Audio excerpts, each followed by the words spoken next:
And hello. Here we are on this wonderful Wellness Wednesday.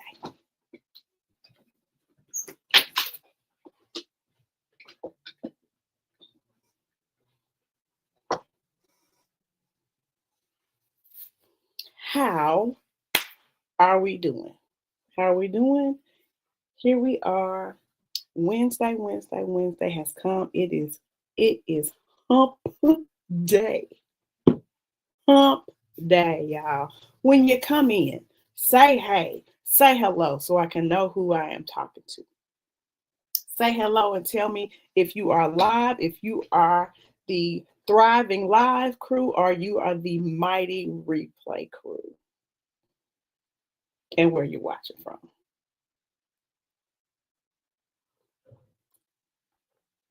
Hey, Michelle. They doing that thing. Hey, Michelle, girl. How are you doing today?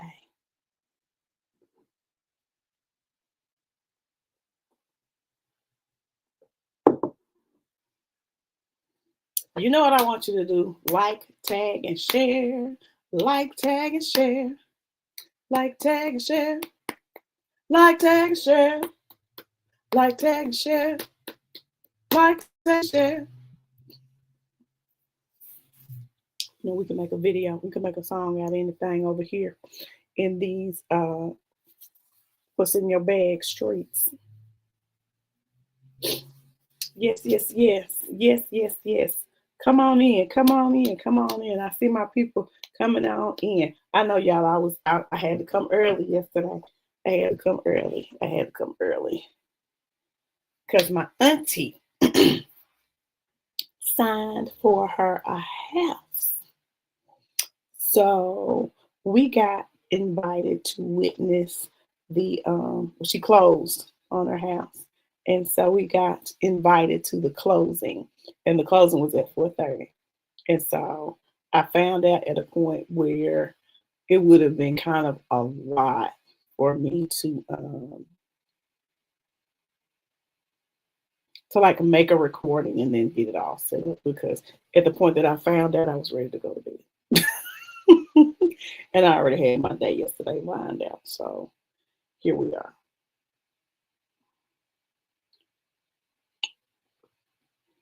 Today in the cup, it is mint and lemon ginger.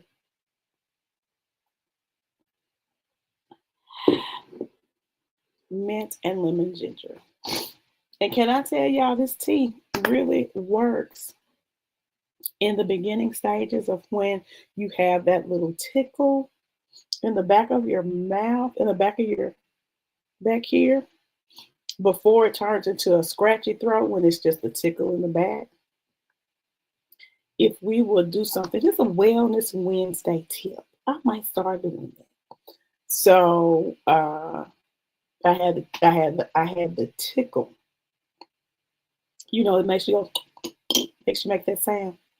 And so what I did was I gargled with some lukewarm salt water, and I drank some tea, and I had mint, which helped clear this up, and lemon, which I forgot helped something. And then I had some peach tea. So it was one of my usual blends, but the peach part was soothing and the mint part cleared up, and then some honey was soothing. So just for your future reference, if you should have the little tickle, what's so funny is that these were things that I was told to do when I was, in my single digit ages. Because look, I'm still young. I was just in my single digit ages at the time. Gargling really, I forgot, or maybe I never recognized how much gargling really did help get all of that stuff. And so it stopped the sinus drainage part before it, shifted down and bothered me so, until it evolved into a cold. So, and y'all, and I let my body rest. I didn't try to push through it. I didn't try to drink my tea and take 2 aspirins and go get some old kind of over the counter cure. I used everything that was mostly natural and rested and allowed my body to do what God designed it to do, which was heal. And so nothing, the sinuses came, the drainage came, but then I was able to do the things to get it to clear up. No cold. How about that? Because I'm healed. Because by his stripes we were healed. So there. So there's your Wellness Wednesday tip for today. Now we don't know if we're gonna have another one next week, but it just worked out for today. So y'all, as you come in, I'm getting ready to start. Again, as you come in, please, please, please say hey so I can know who I'm talking to. Tell me if you're watching live or tell me if you're watching the replay and tell me where you're watching from. So we're going to get started. We're going to get started.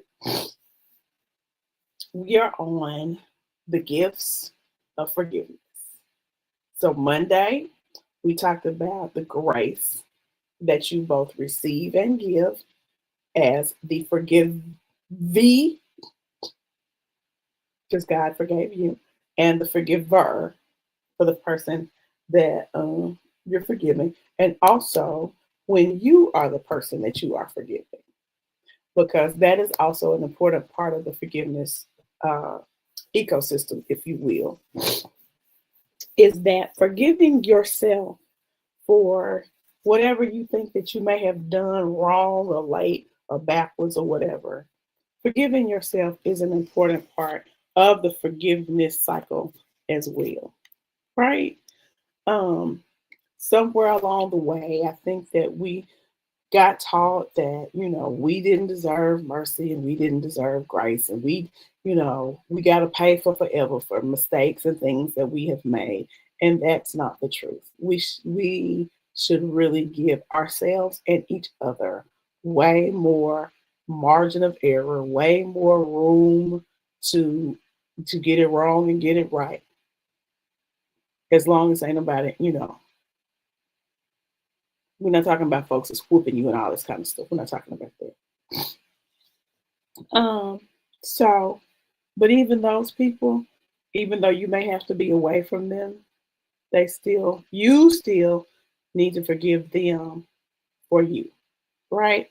Forgiveness is as my friend Courtney Barnes said, it's a me thing. Forgiveness is a you thing. So it's all, it's more for you than for the other person. So today, so Monday we talked about the grace and forgiveness. Tuesday, we talked about your identity being restored. Because when you drop that weight of unforgiveness and when you drop that shield of self-protection and things like that, then you get the opportunity for the real you to show up, for God to bring the real you up that you have been hiding and protecting. I see my hand motions. Hiding and protecting. Under the shield of I'm going to take care of myself because ain't nobody going to never hurt me no more. Right? So today we are talking about fresh thinking. Y'all see what I'm doing here? Gifts. G, grace. I, identity restored. F, fresh thinking. Another way of saying that is a renewed mind. Okay? So, of course, there's the renewed mind when you think about yourself in terms of forgiving yourself. Then there's the renewed mind that you get when you think on forgiving others. And so, when you forgive yourself, it silences the loop of negative self-talk and it renews your mind so that you can hear what God is telling you. It invites God into the process of renewing the mind. let me tell you how this works. So in the past, I've made some money decisions that I didn't think were correct. We've all done that. I had a lot of resentment toward myself because why did I let myself do that? Why did I let myself make that choice? I'm supposed to be smarter than that. All the things. I was very angry with myself.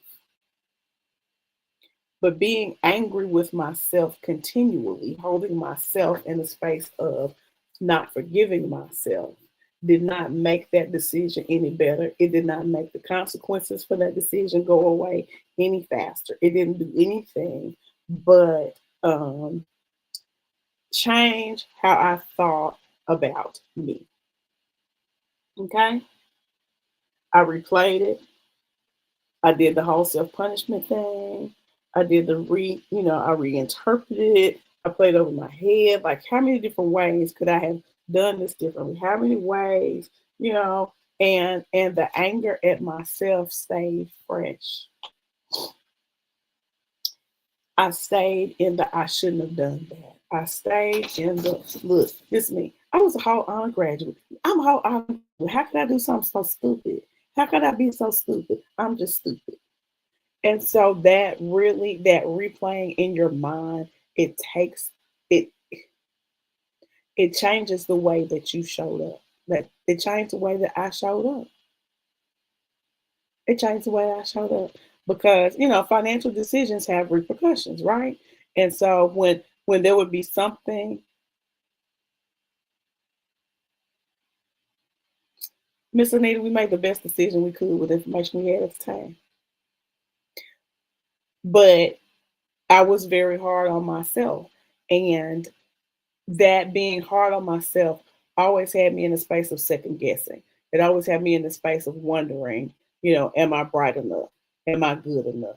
Am I going to get this fast enough? Am I going to be, the excellent person, the excellent employee? Am I going to do everything with the spirit, within excellence, the way that I would like to? Because look at this dumb decision that I made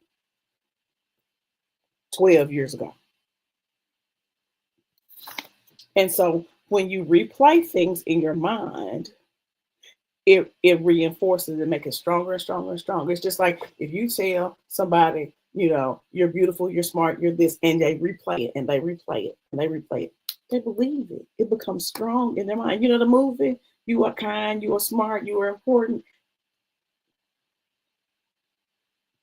You see what she was doing there? You are kind, you are smart, you are important. And she said, remember what I told, what did I tell you? I'm kind, I am smart, I am important. Right? She's trying to bestow on the little girl the things that she, didn't necessarily believe about herself, or because just like positive reinforcement works and enforces, so does negative. So if we believe the lies and continue to say the lies, like I'm not fill in the blank, because I'm not trying to say that whole lot of times by myself. I'm just giving an example. But the examples, what was I thinking? For example, I ruined everything. And this is who I am now. It just correct. The positive words build and negative words destroy, let me say and they also shape your paradigm and how you feel about yourself. Right? Because words have life and power, whether they're strong words, whether they're positive words, or whether they're negative words. I was in a rehearsal today, and we kept rehearsing, we kept going over, and and so we had sung a song, I don't know, 11 dozen times, and so the director said, "Okay, we're going to sing this one more time," and I said, we're going to get it right this time. And the young man that was singing me said, he said, yes, we are. And then the director said, well, I don't know. And so what happened? We messed up. We did mess up. We had to sing it like 5 more times. So words matter. Words matter.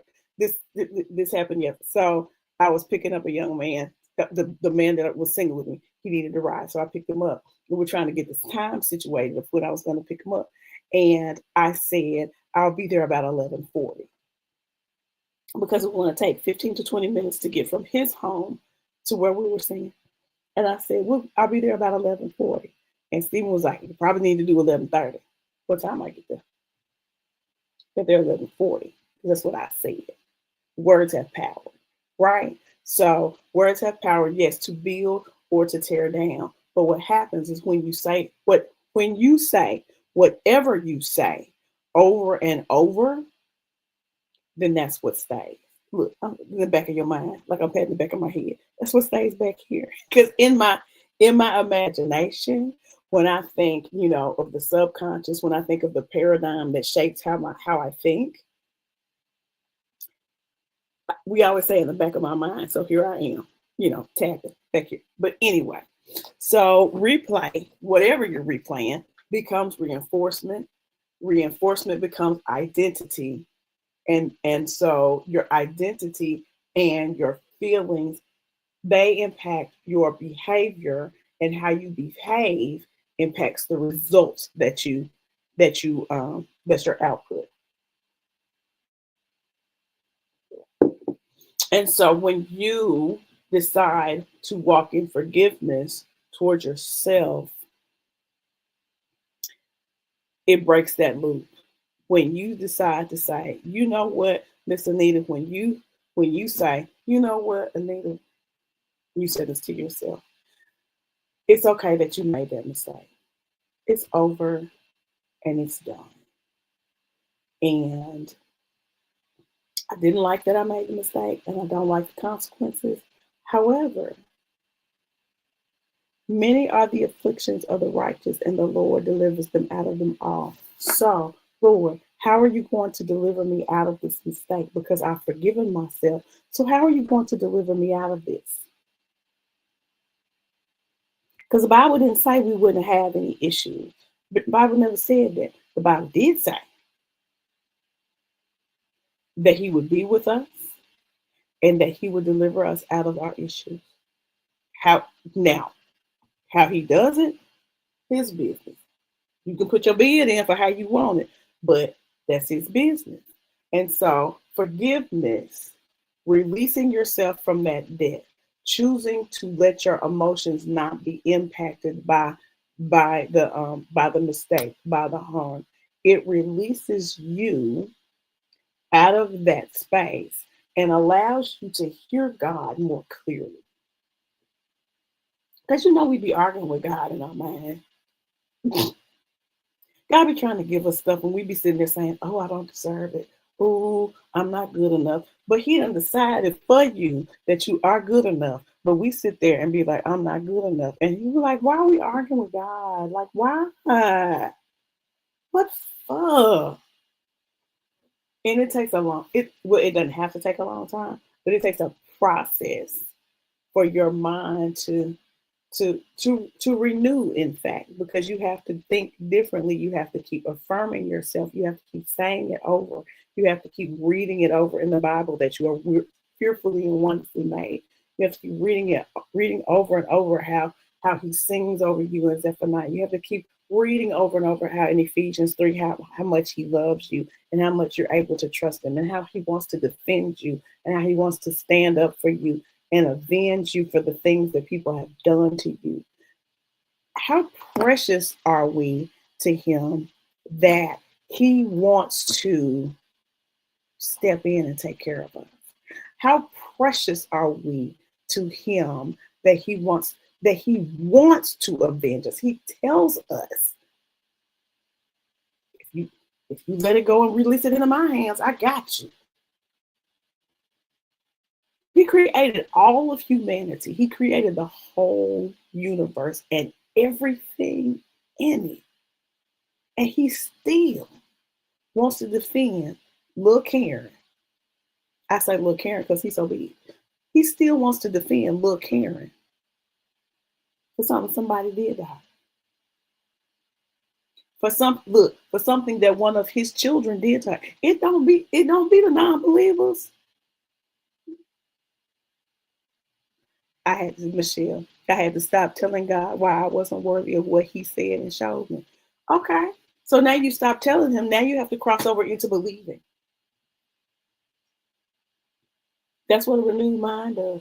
We believe that you're worthy because God said so, not because man said so, not because you said so, because he said so. You believe him. Forgiveness makes room for new thoughts. Forgiveness made room. Y'all, I cannot explain this enough. Like I can't explain it well enough that, 2 or 3 years ago, people are always telling me, Karen, you should really coach people because you talk, because I talk and blah, blah, blah, blah, blah. And I'm like, no.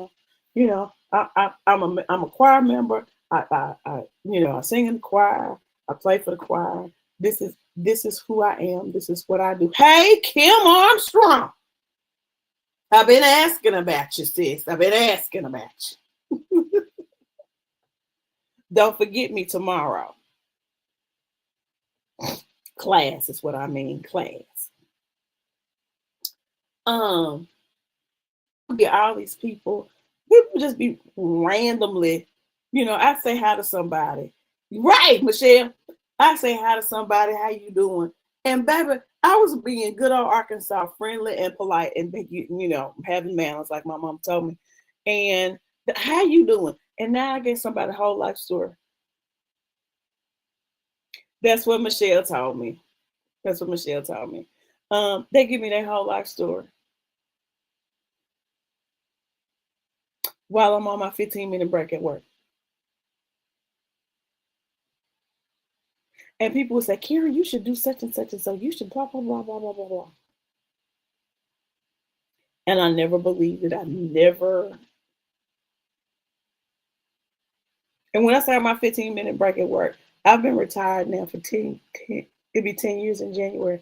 So we're talking about probably 15, 20 years ago, when life coaching wasn't even a thing, but they would just be like, Karen, you should just, you was talking about being a therapist or blah, blah. No, because I had in my mind everything that I could do. But then when I forgave and released all that burden of weight, then I could hear God even more clearly than all it is. I could hear God even more clearly about what I was supposed to do. Now, did I always do it immediately? I did not.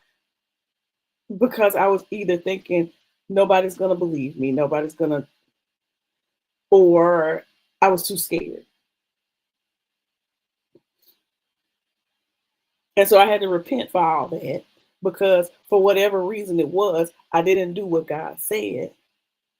And so I was disobedient. And so I had to repent. And so now I'm doing this, which I didn't think I could do when I was holding on to all that unforgiveness that impacted how I thought about myself, that impacted my confidence in trying new things. Like even now, I'm doing some things, and somebody was telling me, Karen, you should get your confidence up. And I'm like, you're right. You're right. But at the moment, I wasn't trying to hear that. At the moment, I was probably rolling my eyes. But eventually, I crossed on over and was like, yeah, I need to learn how to do this too, for whatever reason I'm here. And so you cannot have fresh thinking. You cannot get new ideas. You cannot hear God clearly and respond quickly when you are holding on to, hey, Sonia, my bestie. When you're holding on to shame, when you're holding on to regret, when you're rehearsing the thing over and over again, when you're holding on to self-blame, when you're holding on to memories that haven't been released.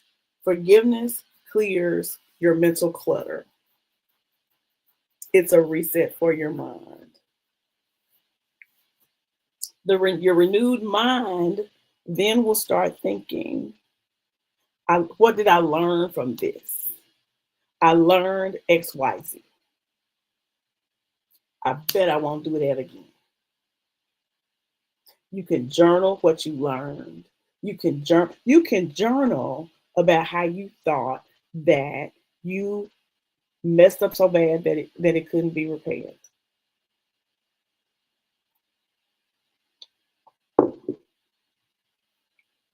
Uh-huh. Who is this old lady and why is she calling you? Stranger danger. But no, you have a gift, Kim. You have survived what has taken other people out of here. Like you are currently surviving some stuff that would run folk ragged in the mind.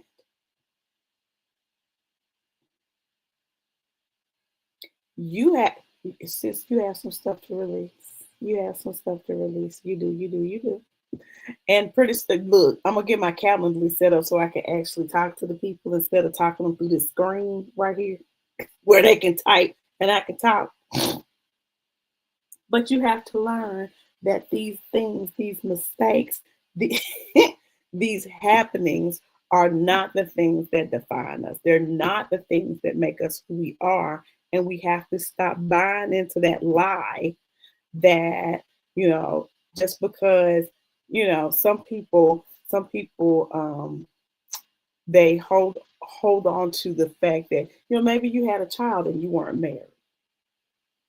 And so they hold on to whatever that stigma was about having a child out of wedlock.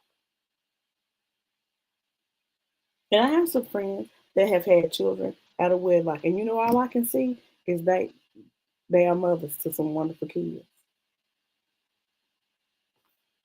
That's all I see.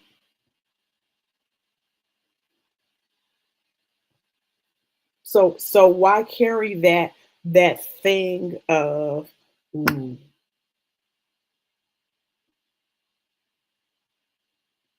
well, Kim, you could probably stop some of all of what you've gone through. Like I know you told me about some stuff, but some other stuff, you can change your now.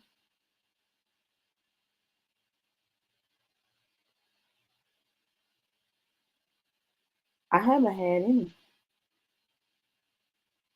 That's a part of me that, that's something in me that, hasn't happened as of today.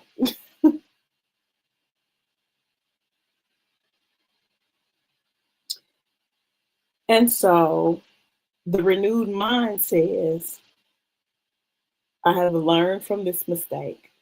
I won't let it define me. I bet I won't do it again. A renewed mind says, I can start again. A renewed mind says, God is not done with me. A renewed mind says, God is excited about me. God rejoices over me.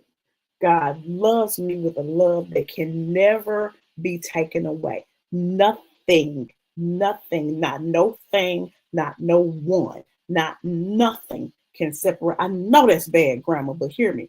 Not nothing can separate you from the love of God in Christ Jesus. Nothing. Not nothing you do, say, or think. Nothing.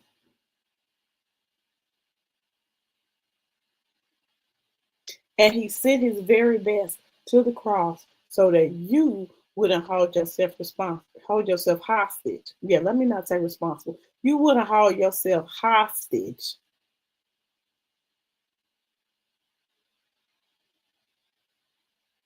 by some stuff that you did. So it renews your mind towards yourself.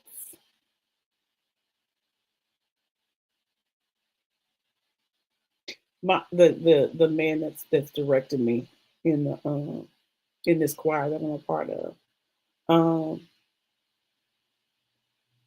he checked me. He said, Karen, you quit before you ever try. And I was like, what? He said, I gave you this song to sing, and you said everything that you couldn't do. And I did. This same me that's like, ooh, all these things that I can do. But see, I'm thinking all the things that I can do that ain't related to singing, right? Because I had decided, I can sing to this level right here, right? I can sing well enough for right here because I didn't naturally, I'm glad, Kim, I didn't naturally um, come into some skills. I didn't receive particular specialized training in certain singing skills. I just grew up in church choirs and happened to be able to get into my college choir because I could read music. So there was not, quote unquote, anything special about how I sang. And so he was telling me all these things that he wanted me to do. And I kept going, ugh, I can't, I can't. And I kept saying, he finally said, I'm sick of you. Explain to me. He said, this is what he said to me. And I've said it to people. Explain to me how you gonna tell me you can't do something and you ain't never tried.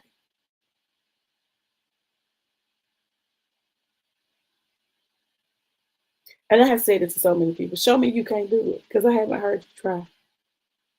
Look, show me you can't do it. If you show me you can't do it, then I'll stop asking. And then I would send people home and they would come back and they would do, and I'd be like, see. However, I have never had anybody to really say that to me.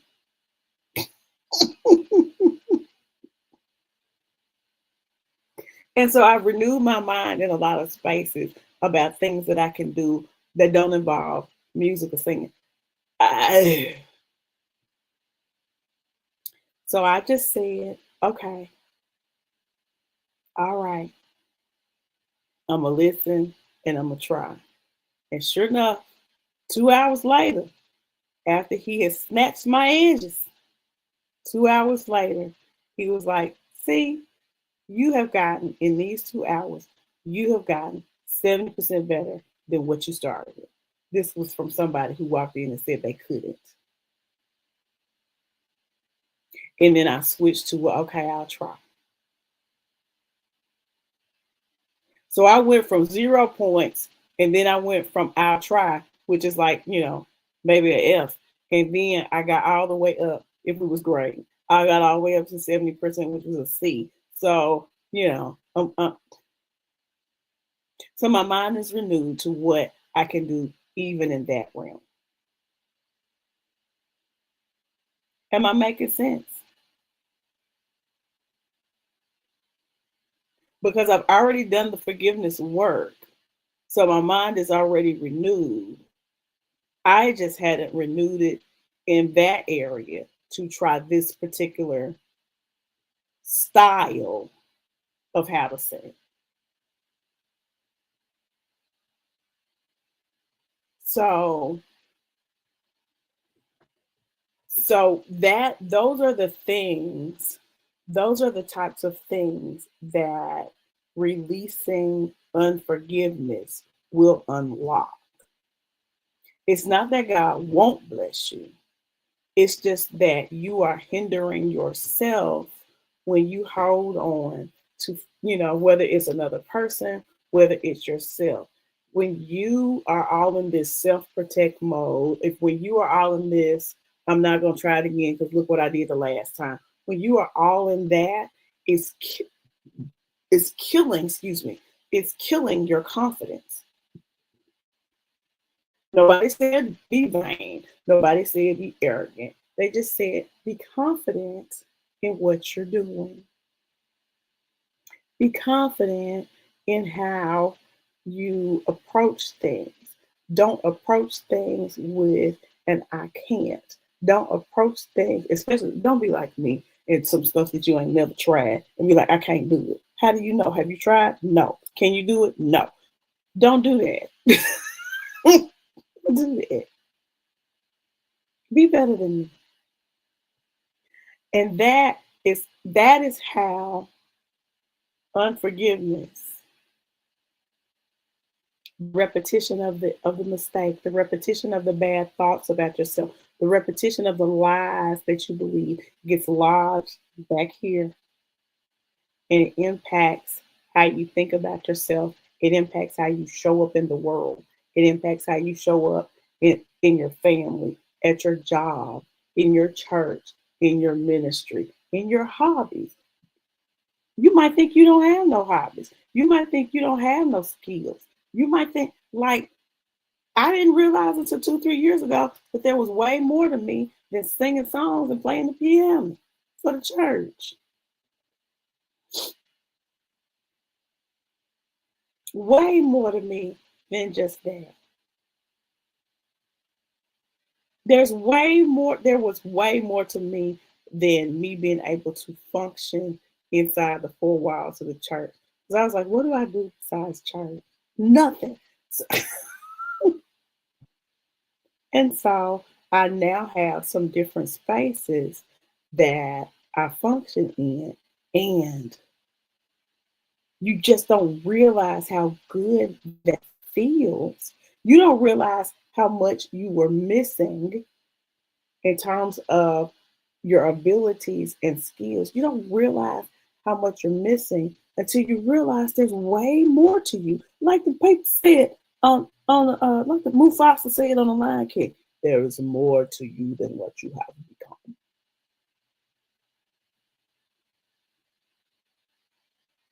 And unlike Simba, I wasn't out here in the world being a bum, just hanging out, not doing nothing and eating slugs. I was being productive.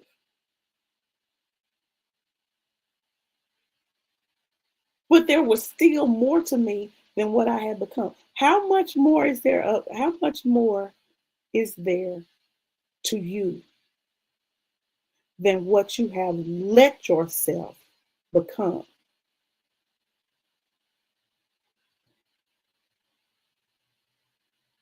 I wait. Think about it for a minute. How much more is there to you than what you and your unrenewed mind that is bound by unforgiveness have let yourself become?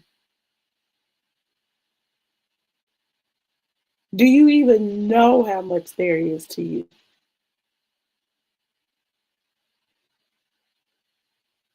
Well, girl, get out the jar. Get out the jar. Another thing he told me that while you talking about feeling trapped in the jar, this was bad, Kim. Is that I used the word comfortable, right? And he was talking to me about being comfortable in the things that I do and not stretching beyond those things. And he said, Karen, you have put yourself in a box. And oh, okay, used to. Okay, used to. Okay. But anyway, I guess I still need to say this. Karen, you have put yourself in a box. And I guess, knowing the other parts of my life that I do that he didn't know about, I'm like, no, I ain't in no box. But I also know that I was in a box in that space. I was in a box in that space. So yeah. So y'all, let's choose to forgive because I'm running up on 39 minutes. Let's choose to forgive. Kim, see, so much, too much. See, Kirsten, so much more to us than we ever could imagine. You almost there, Kim. Very good, very good. So just a that's the end of today. Is to let you know that releasing forgiveness, whether it's to your forgiving yourself, forgiving someone else, releasing forgiveness, releasing unforgiveness, choosing forgiveness helps you to have fresh thinking, a renewed mind, right? So Monday was grace. Tuesday was identity restored. Today is fresh thinking, renewed mind. What is tea gonna be for tomorrow? So we'll continue tomorrow with the gifts and forgiveness. And I should be here tomorrow at 4:30 with your next gift. For those of you who are in the Little Rock area, please join me at Pinnacle View United Methodist Church on Monday. That's why we was practicing today. There's a concert. Pinnacle View United Methodist Church, 2100 Cantrell Road in Little Rock, Arkansas. It is a Christmas concert. Come in your best Christmas gear. And I'm not talking about sequins. I'm talking about your best Christmas sweater, your best Christmas outfit. There's going to be a parade of the sweaters and things like that. We think we were going to have a sweater contest. So y'all come on out Monday at 6:30. And your admission, the cost of admission is a toy for either a boy or a girl. So those are my church announcements. Kim and Michelle, I will see y'all tomorrow in class. That's it for today. Y'all have a good Wellness Wednesday. All right. See y'all tomorrow.